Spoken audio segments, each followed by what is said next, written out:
Hello viewers, आज हम बात करेंगे कंपनी विधि की परिभाषा, कंपनी विधि क्या है और अर्थ के बारे में। तो चलिए जान लेते हैं कंपनी क्या है। कंपनी शब्द जो है अत्यंत प्रचलित शब्द है। इसका सामान्य अर्थ किसी प्रयोजन विशेष कार्य के लिए संयोजित जन समुदाय से लगाया जा सकता है। जैसे जब अनेक व्यक्ति मिलकर किसी कारोबार को करने का अनुबंध करते हैं तो जन समुदाय द्वारा ऐसे समूह को कंपनी कहा जाता है।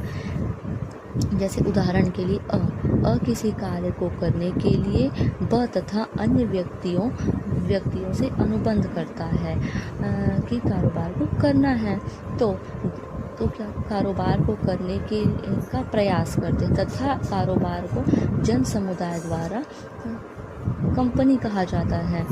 परिभाषा, अनेक विधि शास्त्रियों द्वारा कंपनी की अलग अलग परिभाषा दी गई है। जैसे पहला, न्यायाधीश लिंडने के अनुसार कंपनी ऐसे अनेक व्यक्तियों का संघ या समुदाय है जो संयुक्त कोष में अपने धन या धन के बराबर किसी अन्य संपत्ति का अंशदान करते हैं, कंपनी कहा जाता है।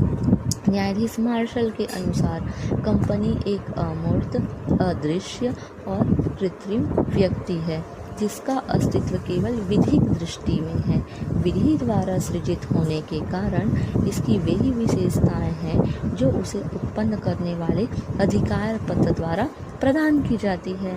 अब न्यायाधीश बकले के अनुसार अब उन्होंने क्या की है, वो कहा है कंपनी में दो ही बातें निहित है। पहला क्या है, कंपनी अंश रूपी संघ या समुदाय के सदस्य इतनी अधिक संख्या में होते हैं कि उसे फर्म या भागीदारी नहीं कहा जाता।